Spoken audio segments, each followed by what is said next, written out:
now, without much further ado, I call on our first speaker, Mr. Ravi. Mr. Philemon is an active bloggist and a social worker.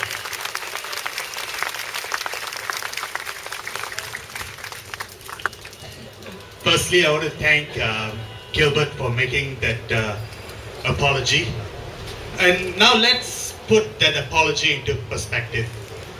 Yes, he did say something distasteful on his note on his blog, and he apologized for it.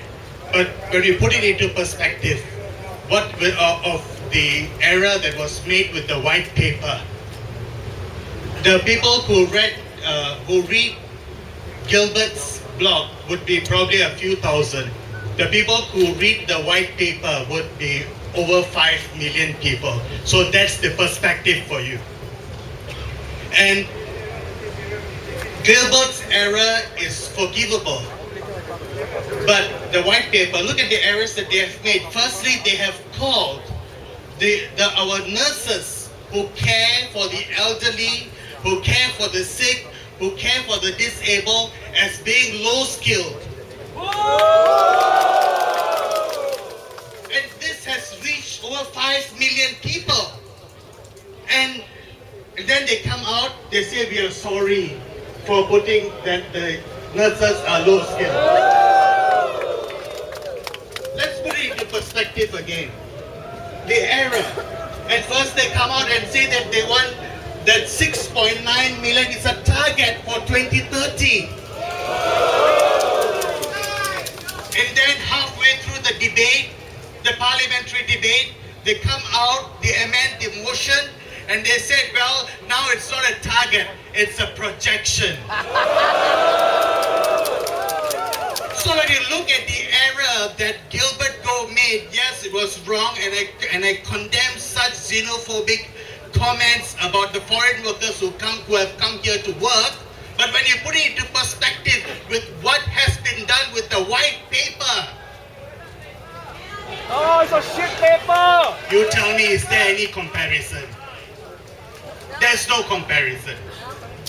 I've lived as a foreigner in an alien land for quite some years, so I do understand, and I do feel, and I do know how our foreign friends may feel, especially when they come here to find a better life for themselves and for their friends.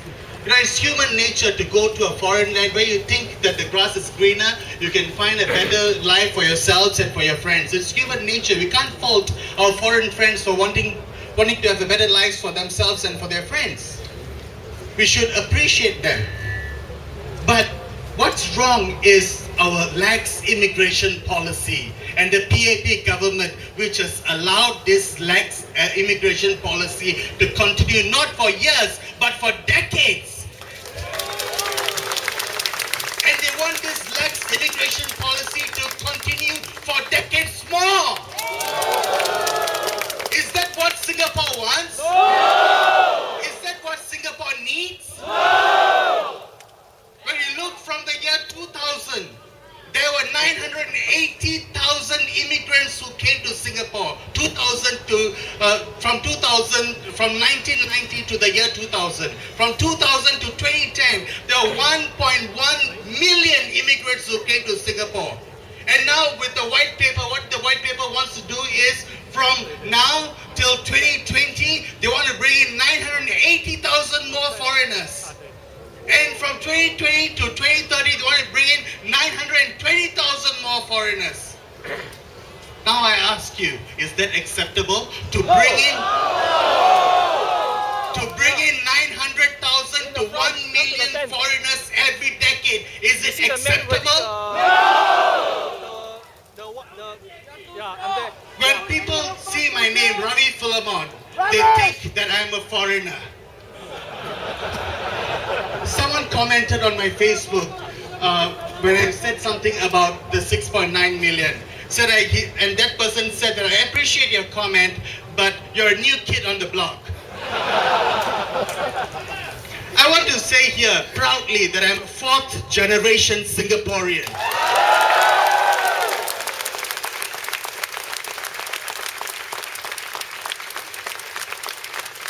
children will be fifth generation Singaporeans.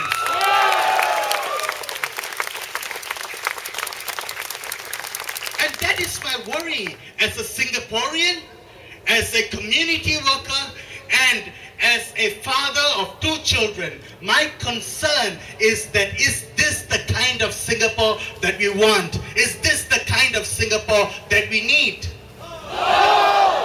As a Singaporean, my concern is that the core of Singapore will be diluted if we continue bringing these hundreds of thousands and millions of foreigners into our midst, so that our economy can be vibrant, so that our economy could be dynamic. Economy is not everything. The economy has to be for the people and not the people for the economy.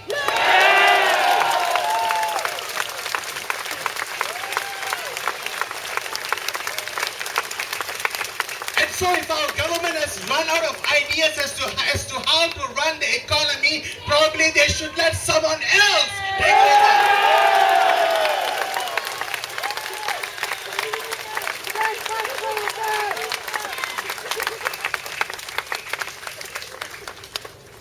As a Singaporean, I am concerned when I go to the coffee shops and the people can't take my order. When I say I want tau chui, I want soya bean, I don't know how else to say it.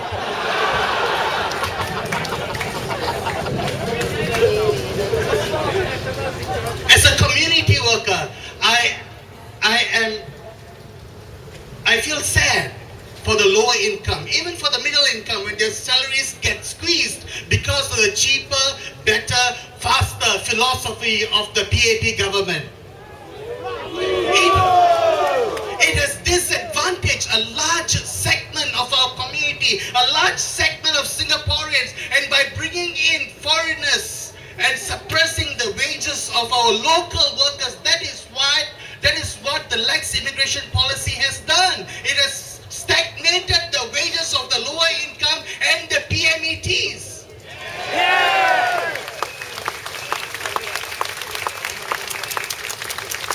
So yes, we say we welcome immigrants, we welcome foreigners into our midst, but the immigrants and the foreigners should be for the benefit of Singaporeans and not Singapore for the benefit of the immigrants.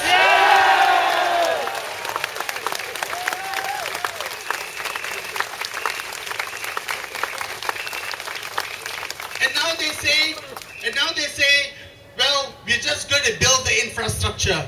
In a few years' time, we'll reassess if we need to bring in 6.9 million people. Let me ask you this. Let me ask you this. Would you build so many HDB flats? Would you build the rail network that could accommodate 6.9 million people and leave all those HDB flats empty? What will it do to our HDB flat prices? Went up. It'll drop. It's gonna drop. There are no private transport operators who are going to run the rail network where it's going to be empty most of the time. We don't have a stupid government. They know that when they up the infrastructure, they have to bring in the people to keep the infrastructure going and growing. And if we continue to grow at 900,000 to 1 million people every decade, by the year 2050, we will have 8.5 to 9 million people in Singapore. Is that what we want, Singapore? No! I will still be alive in 2050. I'll be a very old man, but I'll still be alive. I don't want 8 million or 9 million in Singapore in 2050. I tell you why I'm very afraid as a parent. Every decade that the PAP government has brought in 900,000 to 1 million people into Singapore, the TFR, the total fertility rate, has kept dropping. And today it stands at 1.2. I'm afraid that my children, for whom the world is wide open, I have two fears as a parent. That for my children for whom the world is wide open, that they will go somewhere to study or to work, and they will not come back because they don't want to come back to a denser Singapore, a Singapore that's overpopulated.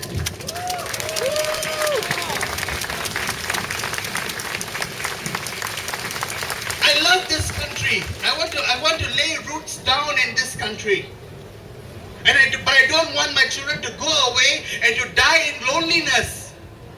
That is the real fear that we have when we bring in immigrants, that our children will go somewhere else and that we will have to die all alone.